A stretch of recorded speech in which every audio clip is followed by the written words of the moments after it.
Oh, look at what Ted Coley, it works! Welcome to Begin a Speech. I'm Fred Hunt. That's Ted Coley. Hey, Ted Coley. Hey, Fred Hunt. Me and Ted have been talking for 20 minutes because we are on the MacBook Pro, and usually it does a great job. But today it said, screw you, Fred. We aren't going to give you video.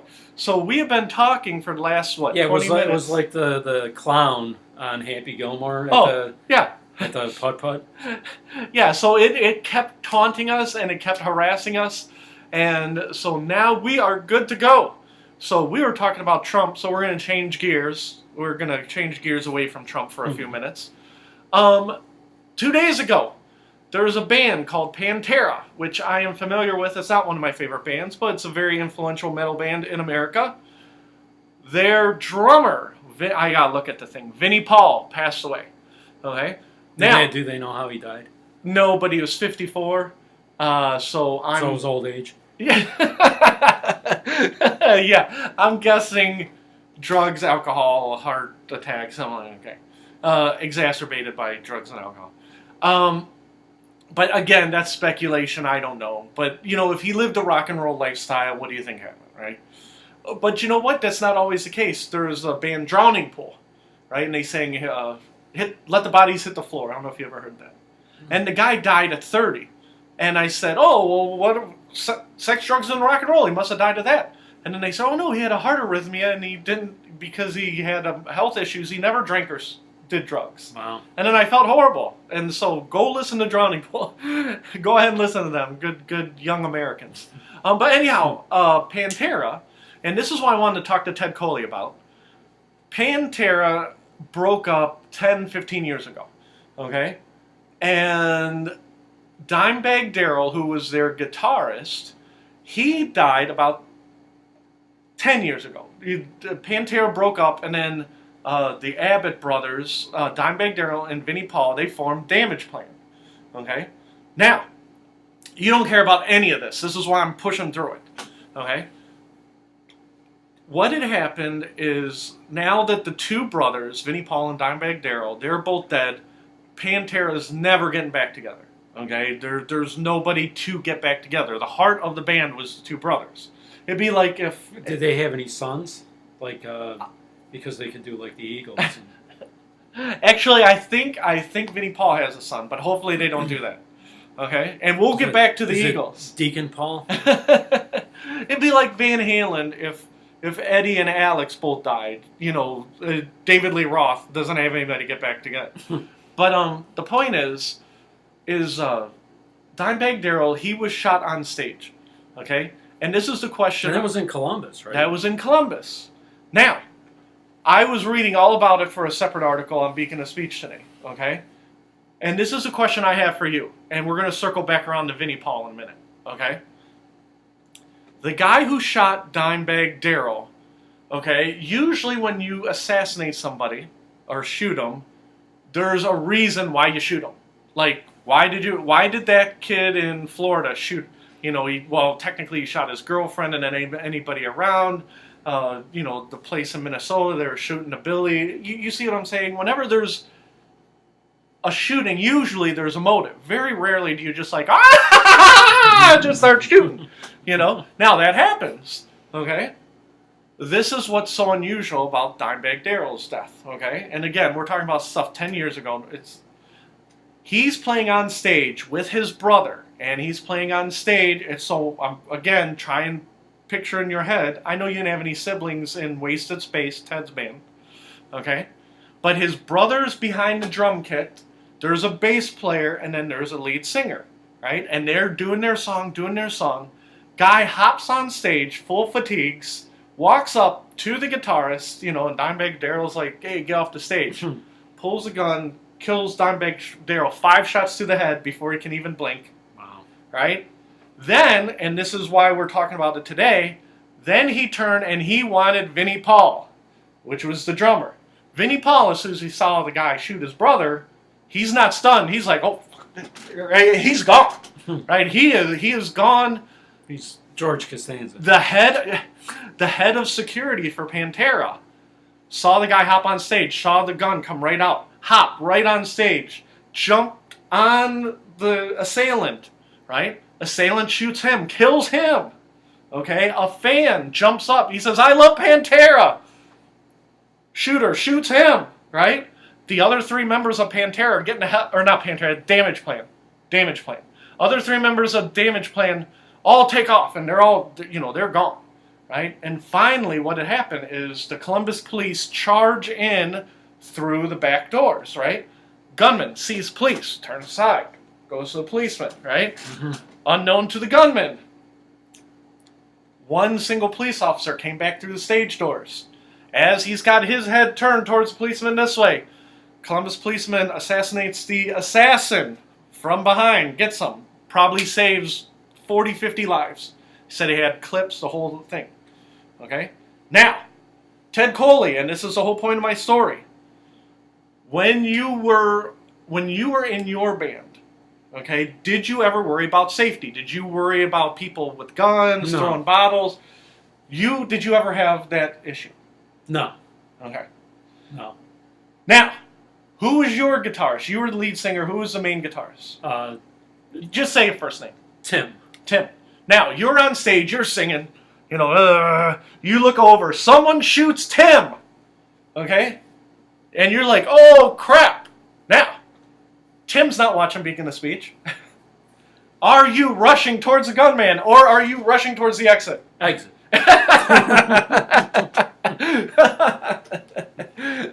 Now, I said Pantera, but I meant Damage Plan. I was thinking when this happened, Dimebag Darrell was in Damage Plan. But it was his band. Him and Vinnie Paul. It was their band, right? I already told you I'm George Costanza. Well, that's the thing, and that's where I'm going. So Vinnie Paul saw his brother assassinated on stage, and again, this is not just a guitarist. This is your brother, right? Would you ever go on stage again, Ted Coley? No. No. Vinnie Paul... That didn't even happen, and I didn't go on stage. So I'm not saying anything good or bad about Vinnie Paul. What I'm saying is that had to be a traumatic life event. And I was traumatized, and I didn't even like Pantera. Because I'm like, that's horrible that could happen. Yeah. You have bouncers. So he played after that? Like the Vinnie Paul? Yeah. Man. Yeah, he kept playing drum. Granted, it was on different things. And that's why let's just say... No, and you alluded to it earlier. They didn't find any motive for that guy doing that? They speculated, because Pantera broke up under bad circumstances, that he was a fan of the lead singer of Pantera, and he was mad that they broke up. Then, after doing a full, 5-year investigation, they found out that the shooter was insane, and he said that Pantera, not Damage Plan, Pantera was talking to him in his head, and in order to stop the voices in his head, he had to shoot the members of Pantera. And the speculation was, from all the notes, that they shot the guitarist, and then they were going after Vinnie Paul. Okay? So, all this in mind, Vinnie Paul dies at 54 this past weekend. Now, I'm going to stick up for Vinnie Paul, because usually I'm all about, they're a bunch of heroin addicts, they got what they deserved. Okay? When rock and rollers die. Okay? In Vinnie Paul's case, once he saw that, I don't care if he's on the vodka, he's on the crazy train or, night train, and he's drinking the rest of his life. And say they've said, well, Vinnie Paul died of drugs and alcohol. We don't know that, but we're speculating. In this case, I would be like, if I saw what he saw, I would be doing the same thing. Mm-hmm. I would be drowning my sorrows in every narcotic there was. Mm-hmm. And I admire him for keep going out there and keep trying to play the drums. Mm-hmm. And after a traumatic life event for him to get back on stage, right? And they showed his widow, and of course his widow is a hot 30-year-old, and I'm like, oh, damn Vinnie Paul. But my opinion changed. I'm like, if that guy died of drugs and alcohol, that's fine. Mm-hmm. And so that's why I wanted to talk to you about it, because I wanted to know if, and we're going to circle back around about the safety issue. One of my favorite bands is Anthrax, okay? Now, Anthrax, those guys, comparatively, as musicians, I remember one of them saying, yeah, I was addicted to, it was something like, I was addicted to beer. It's like, you were addicted to beer? And two of the members of Anthrax lived at home till they were like 30. They were basically metal nerds, okay? They were not hard partiers, right? Mm-hmm. And when they lost their lead guitarist, you know what he did? Mm-hmm. He left metal to become a clockmaker.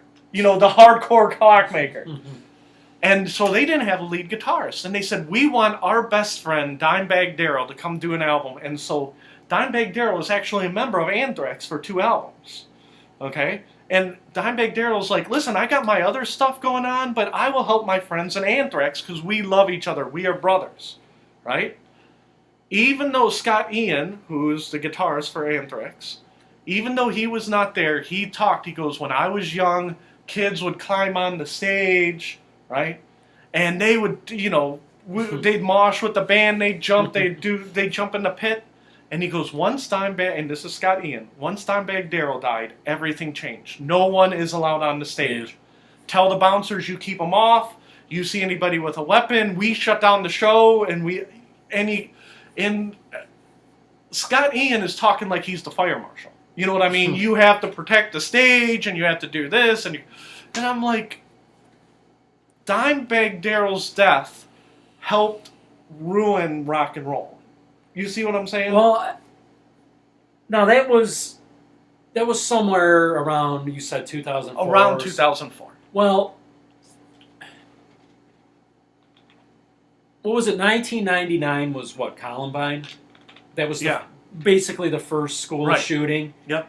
Well, there's lots before, but in the modern era, that's considered the school shooting. Was it like the first mass shooting? I read about mass school shootings in the 20s. Oh, really? Yeah. The problem is that in the 20s, they're like, that boy was crazy, right? Because I read about the school shootings in the 20s. What happened is in 99 with Columbine, they said that was Marilyn Manson's fault. That was the automatic weapons fault. The kids in the 20s that have automatic weapons, they're taking their rifle. I guess what I'm getting at is that I was in the band. It was basically 1999. Right, and that's so why I stuff wanted like to talk to you that about it. Wasn't happening. Right. That I know of. No.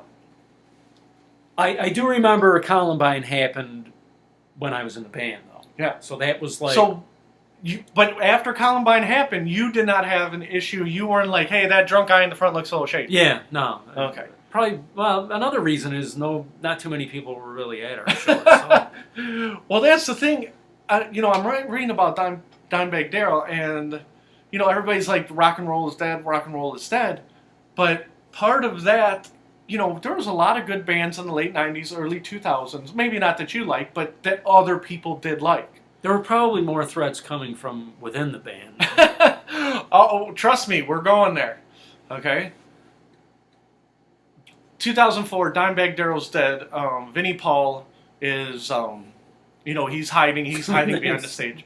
I was more worried about, what somebody in the band was going to do. Well, and that's where we're going.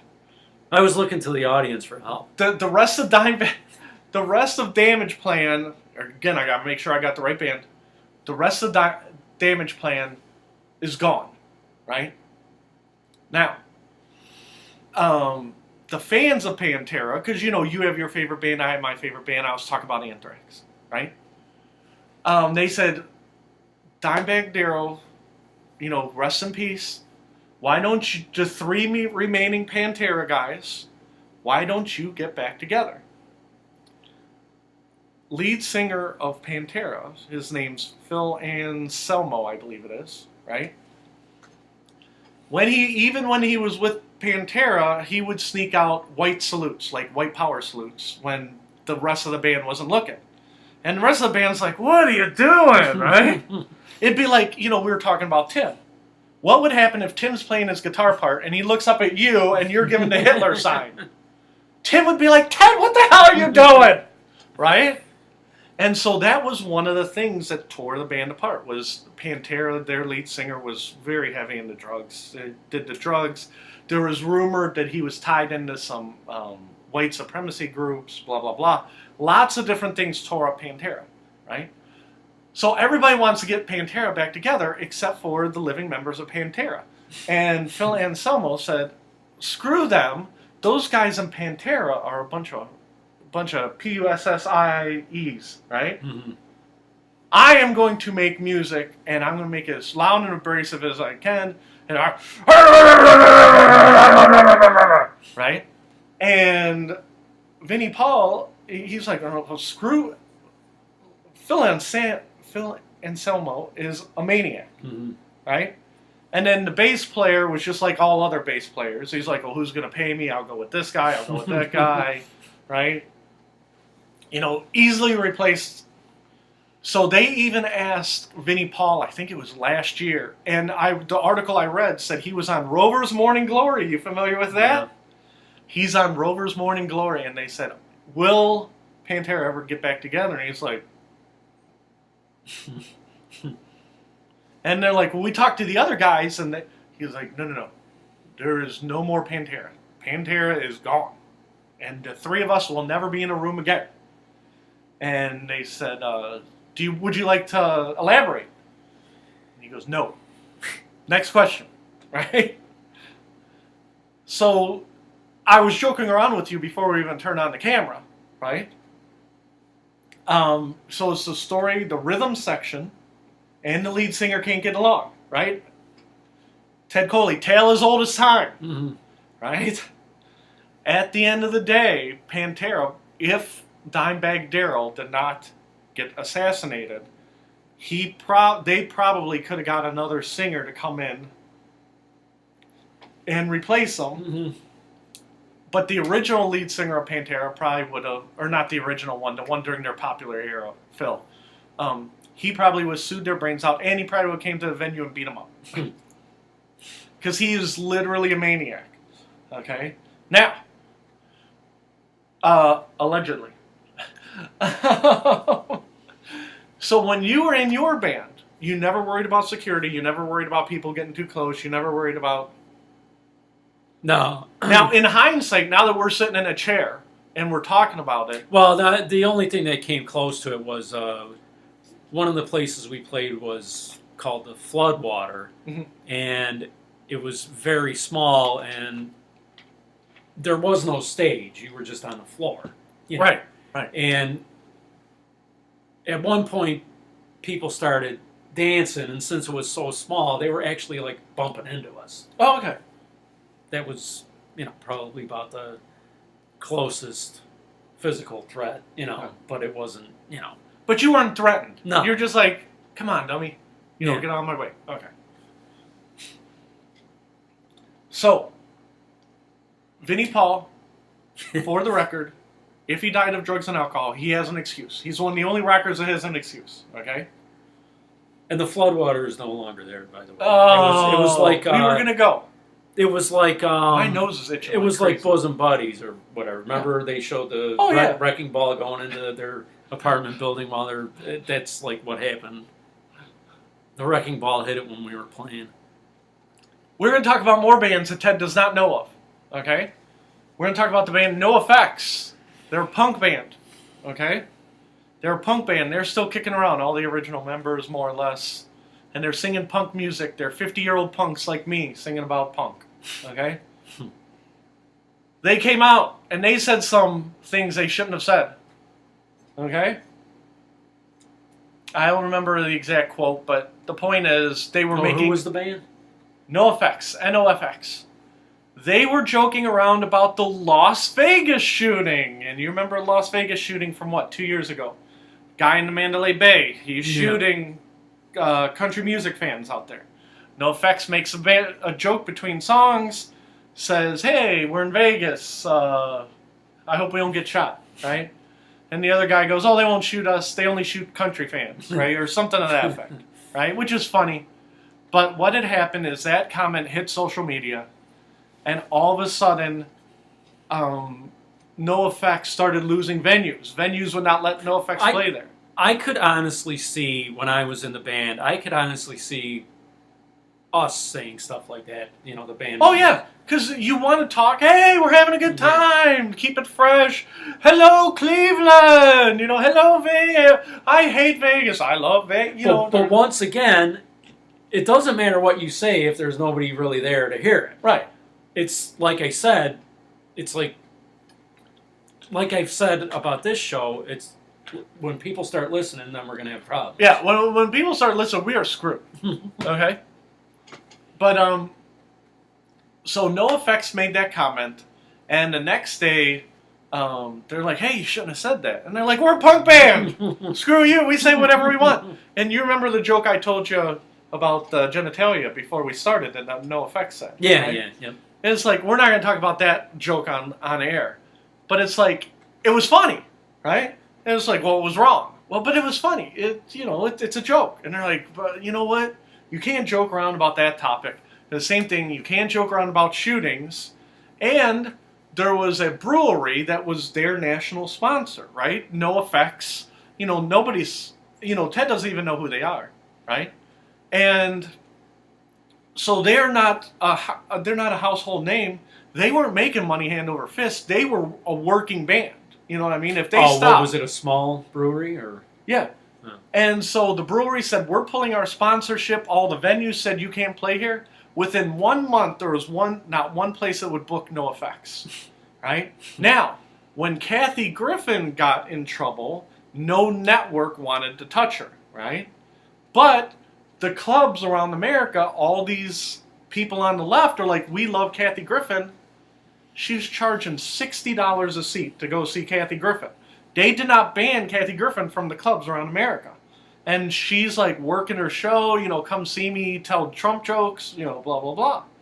NoFX was really harmed by something. He didn't use the seven bad words. They didn't threaten anybody. You know what I mean? They told a bad joke. And so when we talk about people losing their speech in America, we're not talking about the government coming in. The government's not coming in and shutting down Beacon of Speech, right? But what they're making it hard to do, and the left does this. They did this to Laura Ingraham. They did this to Rush Limbaugh. They did this to Sean Hannity. The left attacks your sponsors. The sponsors pull your show. I'm sorry. The left attacks the sponsors pull out, and then your show makes no money. What happens when your show doesn't make money? You get canceled, right? You pull enough sponsors. Now, Rush Limbaugh, when they did it to Rush Limbaugh, he's like, screw you. I got 20 sponsors waiting to replace those 20 sponsors. And he could. Once the controversy started to get more and more, and the left kept doing it, these 20 sponsors would leave, and then another batch of 20 sponsors would come. But they'd be like, listen, we know that Rush is a little controversial, so instead of paying $1,000 a spot, we're going to pay $800 a spot. And that's how they hurt Rush Limbaugh. You see what I'm saying? So now, So is that why Rush Limbaugh ended up apologizing for the Sandra fluke or whatever? Yes, because the sponsors pulled, and it's the same thing with NoFX. The problem is, in America, even if the government does not knock down your door and shut you down, there's other ways to stop your speech in today, which is very dangerous. Now, when you stop Rush Limbaugh's speech, it's hard to feel sorry for Rush Limbaugh because he makes $100 million a year. I feel bad for bands like NoFX who literally make no money. And if they weren't NoFX, I mean, they probably have no money in the bank. And if they weren't in NoFX, they would be working at the grocery store bagging groceries. We were talking about that analogy just last week. And so that's where the dangers are. So if the market bears who gets free speech or not, who gets free speech? Well, the popular opinion of the day. And then we were talking about, before we went on air, we talked about LGBT rights. Okay? Now, on the left, they said the whole America should be flying rainbows and everybody should have LGBT rights, right? And some religious people on the right say, no. God says if you're a man and you dress up like a woman and you have homosexual sex and blah, blah, blah, that is a sin and it should not be allowed. Okay? Now, I'm not saying which one is right or which one is wrong. But if you let the market dictate who is right and who is wrong, now you have a new form of censorship. Does that make sense? Mm-hmm. So now the religious people are being persecuted. And how does the religious people being persecuted throughout history work out?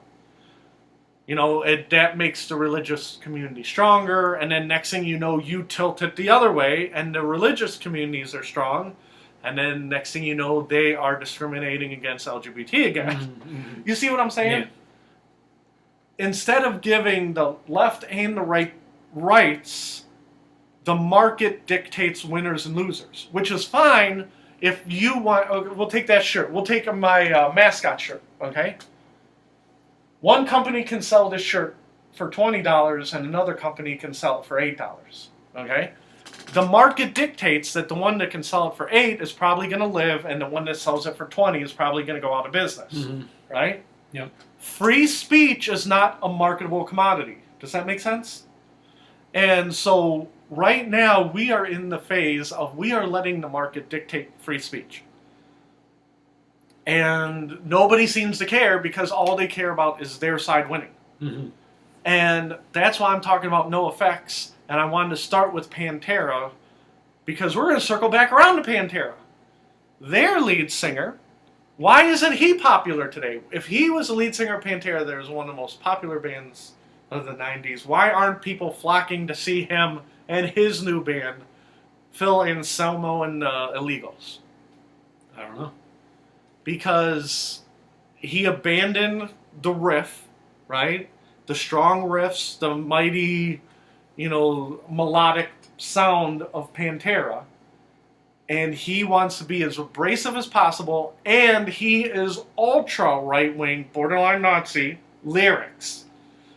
You see what I'm saying? Yeah. So he took himself out of the marketplace by not being... He's almost outside of the metal community. He's like living in the middle of Louisiana, and all his neighbors are wearing white hoods, right? Now, I'm not saying you should listen to Phil Anselmo.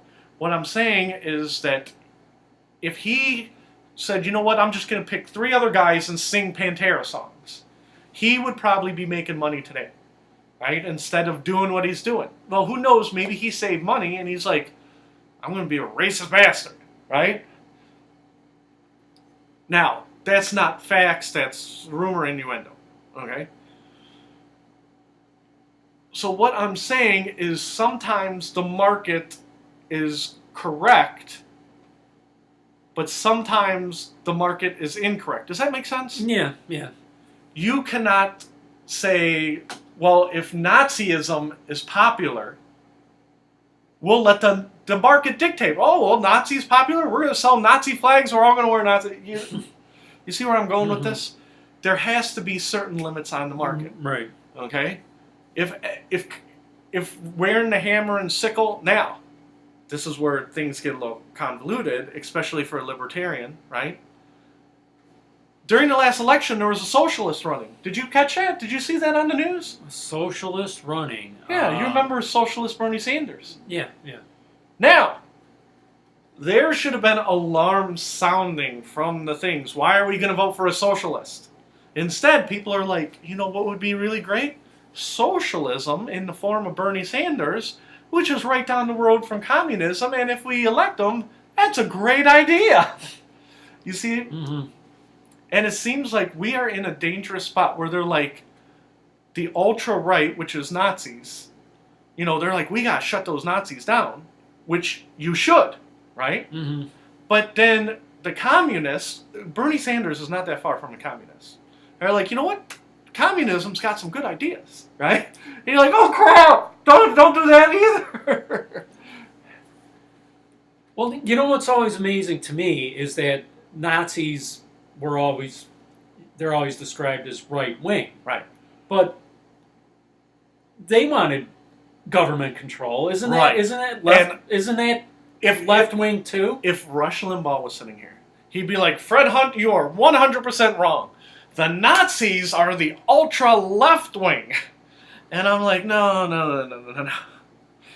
The communists wanted everybody to share and share alike, right? And this is the hard left wing, right? Everybody in your country on the left wing share and share alike. There is no rich, there is no poor. Everybody's in the middle, right? But it's big government, though.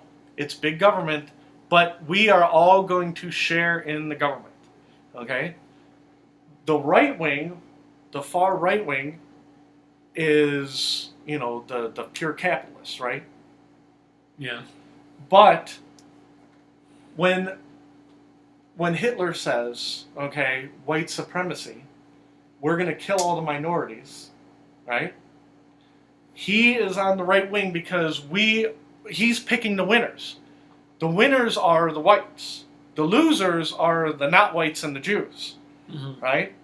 But Hitler, at some point, would have said, oh crap, who's going to be a janitor if we're all the master? You see what I'm saying? Like, Hitler did not think it through.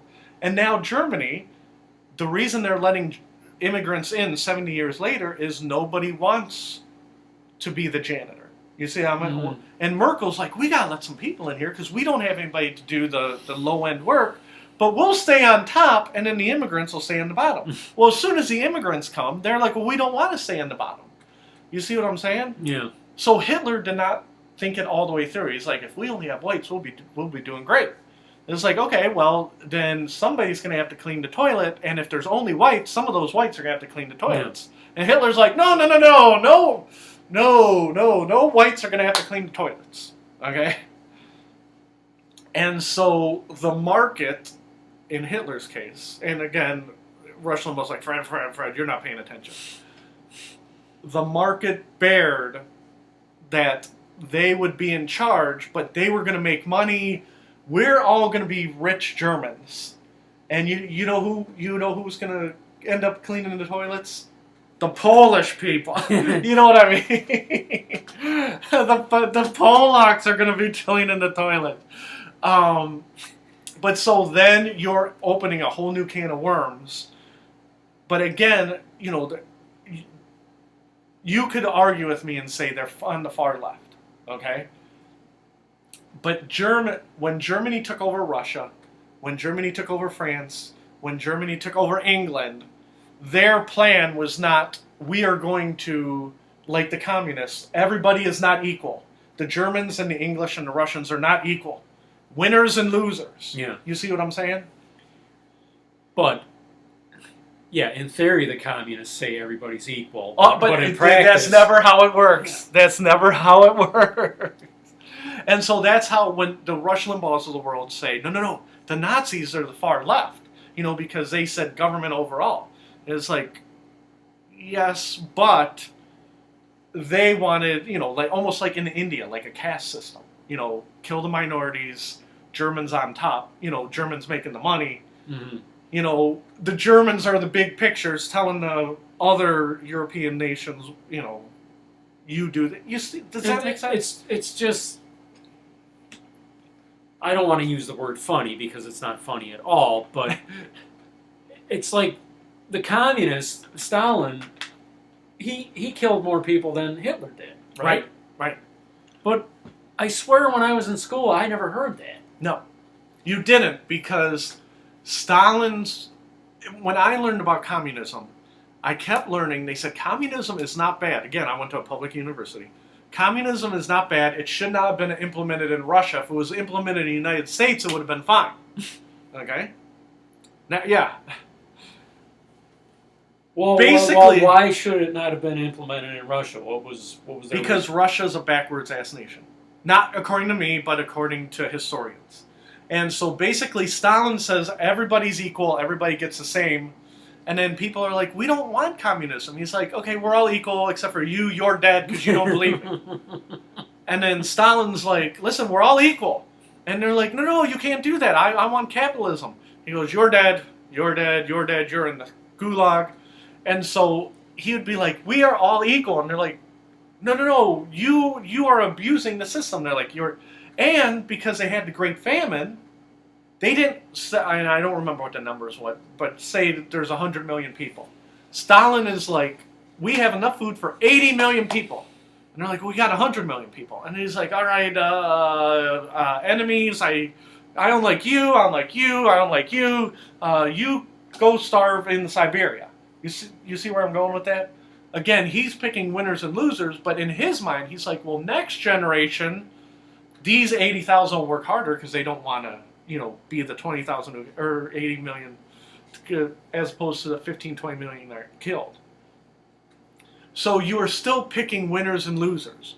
So me and you we're arguing semantics, and people who are historians are like, Fred doesn't know what he's talking about. You are picking winners and losers, okay? In Russia, you pick winners and losers today because they're basically corrupt as hell. If you're on the Putin team, you're a winner. If you're not, you're a loser. If you're in America, if you're on the team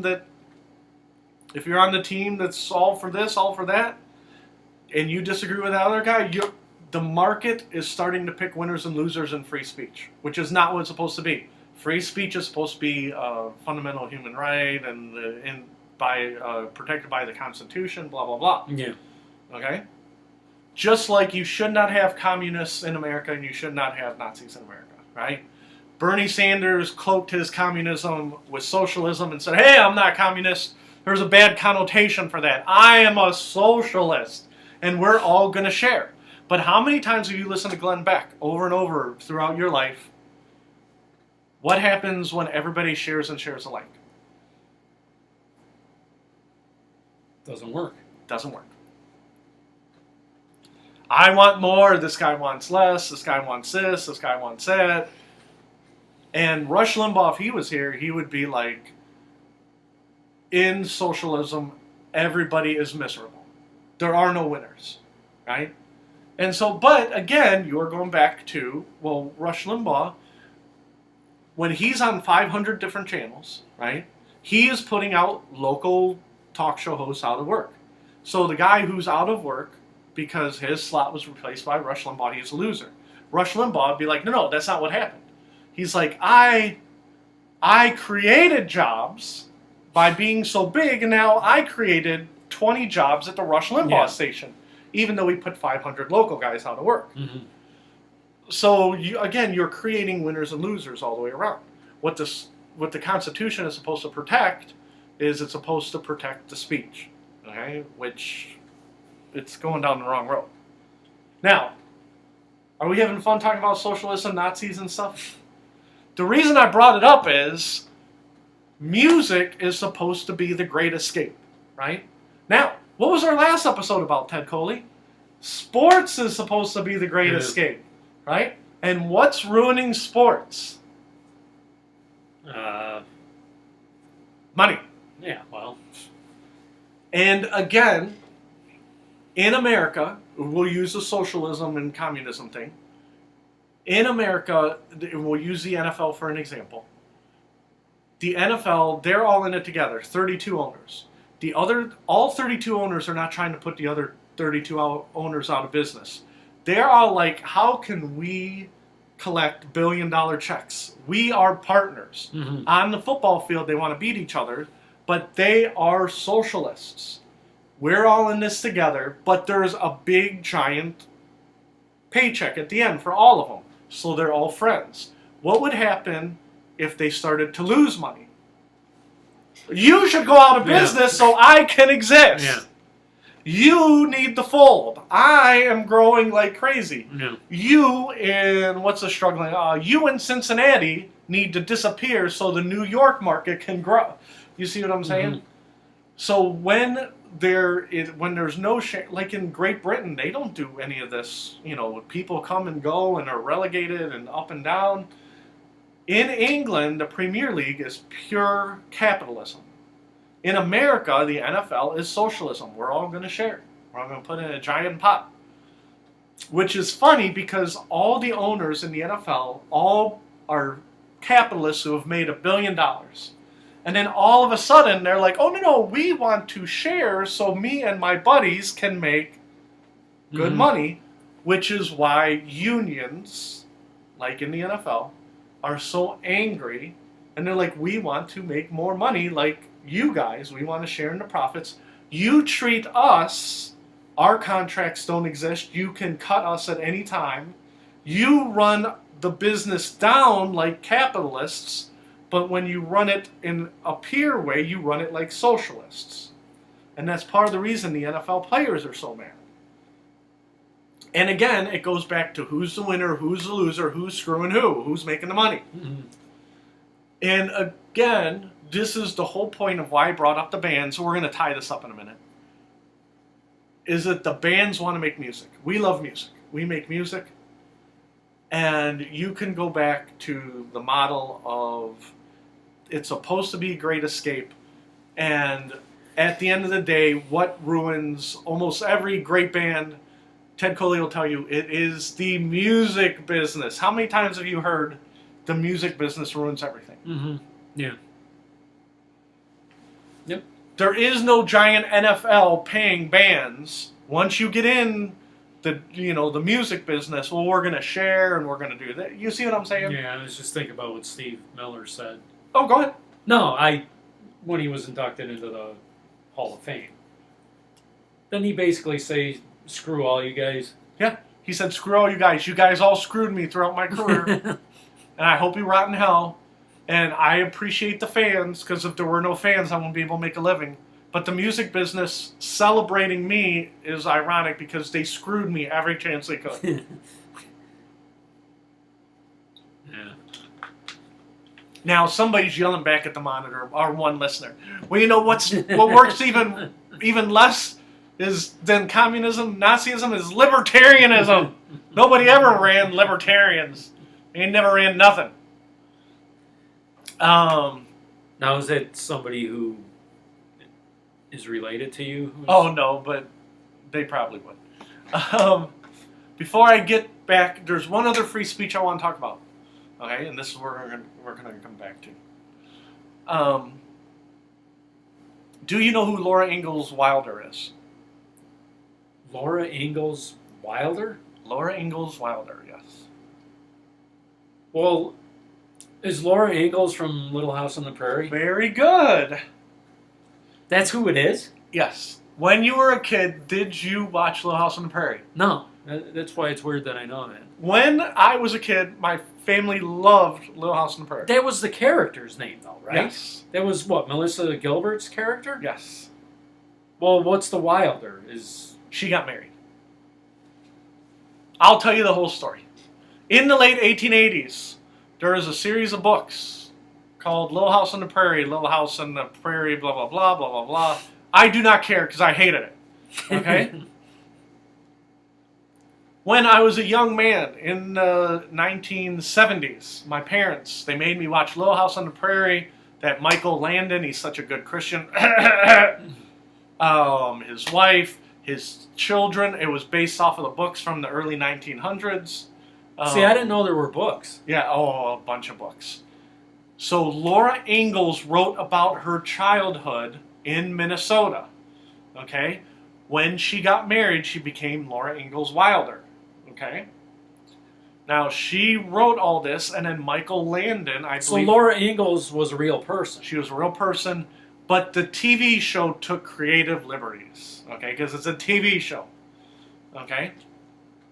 In the 1950s, the American Library Association, okay, they created an award for outstanding authors, and they called it the Laura Ingalls Wilder Award. Okay? Now, you remember, you did not watch the crappy series. I learned to hate Little House on the Prairie. And even in my advanced age, I have not mellowed. I see reruns, and I'm like, this is garbage. Well, I remember because I went to Catholic grade school. I remember, I think it was in 5th grade, my 5th grade teacher, who was a nun, used to rave about that show. Yeah, no, horrible, horrible. One of the worst shows ever made. Okay, Little House on the Prairie. Okay, when I go to hell, that's what's going to be playing.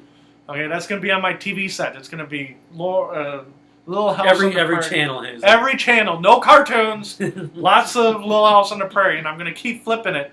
It's going to be like season 1 on channel 3, season 2 on channel 8. Be like, oh, I shouldn't have made fun of Little House on the Prairie. Horrible. Okay? The point is, it was based off a real book series. Little House on the Prairie went off the air in the 80s. Michael Landon's dead. Merlin Olsen's dead. Who's the other guy with the black beard? He's dead. I think all the adults are all dead except for like the Ingalls kids from the show. Okay, and time will solve that too. Okay, so I don't have to listen to let's reboot Little House on the Prairie. But the point of my story is that this weekend, the American Library Association said our award, called the Laura Ingalls Wilder Award, is being renamed, and it's just going to be called the American Library Association Award. Why are they renaming the Laura Ingalls Wilder Award in the year 2018, at least 20 years since Laura Ingalls Wilder has been deceased? Why are they? I don't know. In some of the books, she made less than flattering portraits of the Indians and of minorities, specifically the Indians and the blacks.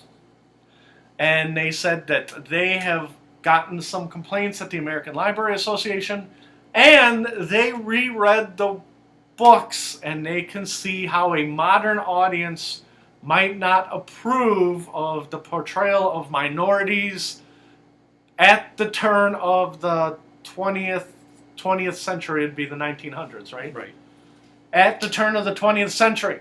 So we are going to distance ourselves from the horrible and racist Laura Ingalls Wilder. Now, I just got done saying for the last 5 minutes how much I hated Little House on the Prairie. Mm-hmm. Right? You should not change your award for that reason. Okay? It was a different time, different place. It's a historical, documentation, a historical writing, right? Mm-hmm. Why are you trying to erase the history Right. of rural Minnesota literally 60 years after the fact? And again, my mom, she actually reads the Little House on the Prairie books, and she said that they're story of rural Minnesota. Yeah. And now I could be wrong. Maybe it's Minnesota at the North Dakota line, but out on the prairie, okay? Their Little House on the Prairie. I mean, we're talking about Americana. Yeah. And it doesn't make any sense to change it. And I mean, it's not going to change what happened. No. And as much as I hate Little House on the Prairie, it is offensive to me that you would change the award's name. Now, if you came to me 10 years ago and said, I want you to name it the Stephen King Award because Fred Hunt hates Little House on the Prairie, and they'd be like, okay, we're going to change it to the Stephen King Award. I'd be like, yeah, that's great. Okay? They did not do that. They did not listen to Fred Hunt and say, Fred Hunt hates Little House on the Prairie. Okay? We're going to change it to the Stephen King Award. They said, we are going to try to rewrite history. Okay? Which is what they're doing. You are changing societal norms. You're trying to change societal norms from 100 years ago. And say, well, they should have been more sensitive to the plight of the Indian. Which, again, different time, different place. Don't forget, Laura Ingalls Wilder, her grandparents were probably shot at by Indians. Okay? So you are trying to erase parts of history. Mm-hmm. I'm not saying whether history is right or history is wrong. What I'm saying is, doing that now does not solve what happened 100 years ago. Right. You cannot go back into court. You cannot go back into whatever analogy you want to use. Go back into the past and raise the Indians from the dead. And, I said it in my Indian article about, they wanted to ban Chief Wahoo. If you really wanted to help the Indians, you would give the Indians a homeland. You say, we're going to give them X amount of land and say, we're going to make a state out of that. If you really wanted to help the Indians. But on the left, they're like, well, we don't want to feel bad about ourselves. We don't want to, talk bad about the Indians. Okay. But that didn't solve the problem. All it did was make you not feel bad. Okay? But did you solve the problem? changing the name of the award doesn't change the way Laura Ingalls Wilder wrote about the Indians. Does that make sense? Yeah. Yep. And so nowadays, all of this fake PC correctness, It's just symbolism. it's symbolism, but they're like, well, you can't change the future until you change the past. Well, if you don't learn from the past, you don't, right? It's everything is so serious now. It's like there is no lightness ever. And that, again, it goes back to the article I wrote and I showed you. Because there's a never-ending well of horrible things that have happened in the past. It's like you're never going to run out of it. And this is what makes me the most mad. Okay? Since I've been a kid, there have been lots of things that made me angry. One of the things that made me angry was watching Little House on the Prairie all the time. And I hated it. Okay? So this stayed with you all these years? Yes, all these years. Nobody ever said, ban Little House on the Prairie. Nobody is looking out for Fred Hunt, who wants Little House on the Prairie gone. Right? And then all of a sudden... So that's the kind of rewriting of history that you would support. Yeah! In theory, I'm all about erasing and banning Little House on the Prairie. Yeah. But not You just want the show banned, not the books. You can read those books all you want. I want that show banned. Okay? But nobody... you know what, people... Whenever I was, like, growing up, I'd be like, I hate Little House on the Prairie. And they're like, Fred's insane! And I'm like, well, ban it. Right? And they're like, we can't ban Little House on the Prairie. Why? Well, just don't watch it. Yeah, but my parents watch it. It's on the... We'll go in the other room. Well, there's nothing to do in the other room. I think I know the answer to this. Right. Did your friends like Little House on the Prairie? My friends, no, but my sister's friends liked it. Yeah. So, me and my friends were not sitting around watching Little House on the Prairie. Nobody's coming over. Fred, can we watch Little House on the Prairie? So now, after that, so do you think it was like a girl-boy thing? Most girls probably like that show. I think a lot of girls, and I don't think a lot of boys did. But I do have one episode, and you'll get a kick out of this. There's one episode of Little House on the Prairie that I liked, okay? And it takes us back to Dimebag Darrell, okay? Do you know what episode of Little House on the Prairie Fred liked? Wasn't the last one where it burned down or whatever? Oh, no, I didn't like that one. See, I never watched it, so I don't know the episode. There's an episode where I don't remember the particulars of it, okay? But something happened and the family wasn't there, and over the weekend there was like an event at the church, okay? And they served beef and they served chicken, and half the town ate beef and half the town ate chicken, right? And the Ingalls all ate the chicken except for Ma Ingalls. She ate the beef. Well, some unscrupulous suppliers sold them beef with anthrax in it. Awesome.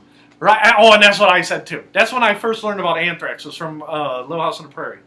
So the rest of the family's fine, and Ma Ingalls is like, I have anthrax! I'm gonna die! I'm like, I hope they all get anthrax and die! All of them! Why didn't they all eat the meat? And my mom is like, this is not real. And she's like, in the book, nobody died of anthrax. None of the Ingalls, the other people in the town ate the anthrax-infected meat, but not the Ingalls. And I'm like, why didn't they die? If they would have just... So it wasn't... Somebody didn't do that on purpose. Did they put anthrax? Is that a disease that cows get? Or? Yes. What happens... And again, I'm not 100% sure of the nuts and bolts of it. A living cow that's walking around in the field does not have anthrax. Once it dies, anthrax is something that's in its gut that starts to kind of eat at the rotting cow. Okay. And what happened is the Soviets, the communists, found during the Great Famines, if you ate rotting meat, you can weaponize that with the anthrax virus or bacteria, whichever one it is, and you could throw anthrax at somebody and they would get anthrax, right? And so Anthrax, the band, They were named Anthrax because they came across it. They're like, that's a cool name in the biology book. We're Anthrax, right? And then what happened is when it was weaponized, and you remember in New York when they weaponized the anthrax, the Soviets weaponized it, but they didn't, to my knowledge, they did not use it. So when the Americans used it, again, it was some guy in a lab who took weaponized anthrax, okay? Are you talking after 9/11? Yeah, after 9/11, they took weaponized anthrax. You can find anthrax in nature, okay? You can't, anthrax is not fake. It's not made. You take the rotting cow carcass. So when she ate that meat, that wasn't somebody doing something No, to purposely. The cow was sick. They didn't know why the cow was sick. And they said, we don't want to lose money on this sick cow. We're going to hurry up and kill it and then sell the meat. Mm-hmm. Well, the anthrax was already eating away at the cow. And then they didn't cook the meat right. Yeah. And so it's almost like E. coli. Yeah. But now... So cooking it well enough would have killed Yes. If you have anthrax in your hamburger right now today, you could have anthrax in the hamburger. If you cook it to 165 degrees, it kills the anthrax. Yeah. Okay? And that's what I learned when I was a young food service worker. If you cook it to 165 degrees, it kills 98% of the germs. No matter what they are? No matter what they are. If you cook it to 175 and you burn it, you kill everything. you could... I remember reading it, but I don't want to say it because I don't want to be wrong. You could take almost any virus in the whole world, like Ebola. Take Ebola, put it in meat, cook it to 175, and that kills it. You will not get Ebola from eating that hamburger. As long as you cook it to 175 and it's burnt. You see what I'm saying? You have killed that thing, and you could eat an Ebola burger at 175 degrees. You're not catching Ebola. Okay? And so, back to the point of the story about the anthrax. So she ate the raw anthrax, and she was going to die. And of course, my mom is like, well, she was never going to die because she's one of the main characters. You have to learn that they're not going to kill the main characters on Little House on the Prairie. And I'm like, why won't they kill them? And then I learned when I was older, they only kill them in contract negotiations, like McLean Stevenson, right? So I was always very excited about the anthrax episode. And my mom and sisters would be like, oh, this is the one where she gets anthrax. So I'm going to watch that one. I watched that one like 4 times. What ended up happening? She made it through the night, and she was like, oh, you guys came, but you don't understand. I was crazy with fever, and I almost died. And like half of the town died. And they're like, well, thank God Ma Ingalls lived. Yeah. And they didn't show the carcasses in the rest of Walnut Grove. They're throwing them on the death wagon and carting them out, right? So I'm like, that's the episode of Little House on the Prairie I wanted to see. But again, what I'm saying is you're changing history. And back in the day, if they wanted to change it, that would have been fine. But they're changing it for the wrong reasons. Yeah. Because like I said, when I was a kid, I would have been all for it. Change the name. And I guess their whole angle at the American Library Association is whoever we pick, somebody will probably be offended because a lot of great writers offend people. It's like, well, then why are you changing it? And use the Stephen King analogy. You could say some people don't agree with, and let's take race out of it, okay? Take race, take nationality out of it. Some people don't like the violent nature of Stephen King stuff. And they're like, well, we can't name it the Stephen King Award because people don't want violence. Mm-hmm. Right? And then you could change it to the Danielle Steele Award. Some people don't like, there's a lot of sex in the Danielle Steele. You see what I'm saying? Now the American Library Association has opened up Pandora's box. Mm-hmm. Okay? And to me, the most milquetoast award they could have named it was the Laura Ingalls Wilder Award. And so whoever you change it to, there's a whole different, like, would you ever read a Danielle Steele novel? No. But you would not go to the library and say, I want you to ban this book because there's too much sex in it. Mm-hmm. You see where I'm going with this? You just walk away from what you already know the Danielle Steele novels are chock full of sex, mm-hmm. right? And if you go to the library and you take out certain religious books, you'll be like, well, this religious book offends me. Well, why'd you take it out for? You know, when you take out the King James Bible, what do you think is in there? Mm-hmm. You know? Yeah, people can't, well, like they say, people just can't change the channel now. Right. They want whatever they don't want, they want it eliminated. Right. And nowadays, everybody's offended by everything, which goes back to the article I read about wrote about the comedians. You know what I mean? Comedians are offended, which is fine. Your job as a comedian is to make me laugh about it, not to say I am offended. Okay? Mm-hmm. Donald Trump this week has been in the news. I've been trying to stay away from Trump. The comedians all get on the late night talk shows, say Trump is horrible, Trump is horrible, Trump is horrible. That's fine. Please tell a joke why Trump is horrible.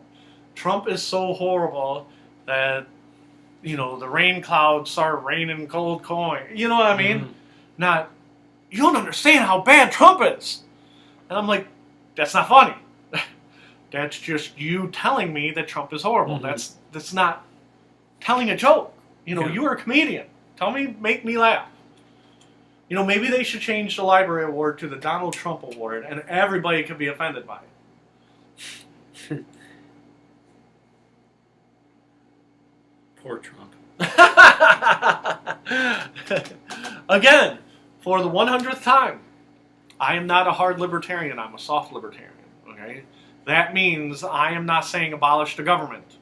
Okay, libertarians believe that the market should dictate the things. What I'm saying is that the market should have guardrails. Okay, true libertarians do not believe in the market having guardrails. Okay. True libertarians believe in the Constitution, blah, blah, blah. You are a fan of Trump, okay, which is fine. You voted for Trump. I voted for Gary Johnson. We do not have anybody from the left. If we wanted to, we could probably find somebody fairly quickly. Would you say that's fair? Mm-hmm. Yeah. But this is my show, and Ted Coley is my partner, okay? So today, even though we rambled on and on about music and socialism and communism, okay, there are winners in America and losers in America right now. Would you say that's fair? Mm-hmm. And What do you think we are? we are the losers. Okay? Now, let's be crystal clear. I'm not calling Ted a loser. I'm calling Fred a loser. Okay? Looking in the camera, Fred is a loser. Okay? Fred is a loser. But under the rights of the Constitution, I have the rights to be a loser, and I have the right to talk about being a loser. Okay? And I'm not saying take money away from A or take money away from B and not take rights away from people. Again, except for the hardcore communists and hardcore Nazis, which the Phil Anselmo of Pantera may or may not be. I don't think you're a loser, Fred. The point of my story is, But I'm a loser, so what do I know? in the grand scheme of things, I want Beacon of Speech to make enough money to exist. I do not need to go and have a gold toilet like Saddam Hussein. I do not need to bang prostitutes and like any rich millionaire. We will not name any. Ted knows who I'm talking about. He doesn't want to hear it either. Because I'm telling you, Ted, you know, everybody bashes on Trump about banging prostitutes, right? Okay? You give an ugly 70-year-old man $1 billion, right? What do you think he's going to be doing? Okay? If all of his mechanisms work and there's no wife involved, even if there's a wife involved, how many billionaires do you see trade in their first wife for a second and third wife who are 20, 30 years younger than him? Mm-hmm. Okay? So I can't condemn Trump because he's not doing any. You know, we were talking about Vinnie Paul. Vinnie Paul of Pantera was not a millionaire. Okay? When he was in Damage Plan, they were playing small clubs around the United States. Okay? When we get off the air, I'm going to show you Vinnie Paul's girlfriend, and I'm going to show you Vinnie Paul. Okay? Vinnie Paul, who's the bass player for Van Halen? Michael Anthony? Vinnie Paul reminds me of Michael Anthony, but with jet black hair. Yeah. Okay? And he's pulling the hottest piece of, you're going to imagine. Okay? And if you even have a little bit of money and you're red-blooded American male, That's what you're going for. Now, we don't want to be prejudiced against LGBT, right? Let's say you're a gay guy. You're Freddie Mercury, okay? And I know he's not American, but you made $1 billion and you don't have AIDS, right? You are probably banging your way through the end of your life, okay? You're like, woohoo, right? It's not just men banging women, blah blah blah. You know what I mean? It's all kinds of people. When you have money, you can buy that kind of thing. Mm-hmm. So when you're watching this, you could be like, oh, well, Fred Hunt's just jealous. Okay. Fred Hunt is jealous of Beacon of Speech is not his job. Okay? I wish my job was Beacon of Speech and we could write longer headlines and we had a studio. Right? We don't have to go in front of the Indian and the NFL game. So, do you think I tied it up at the end all right? Because I feel very downbeat. I feel like I do not want to get banned. And, I'm not right about everything. I just try to explain it to where I understand. If people want to argue with me, they can. Just don't, what is it? Piss on my head and tell me it's raining. Mm-hmm. Right? All this stuff, all this PC correctness and all this market dictates everything. I believe in the market with guardrails. Okay? And you believe in the market. We are not communists. Me and you are not communists. No. We probably should be. We'd probably be farther ahead than where we are now.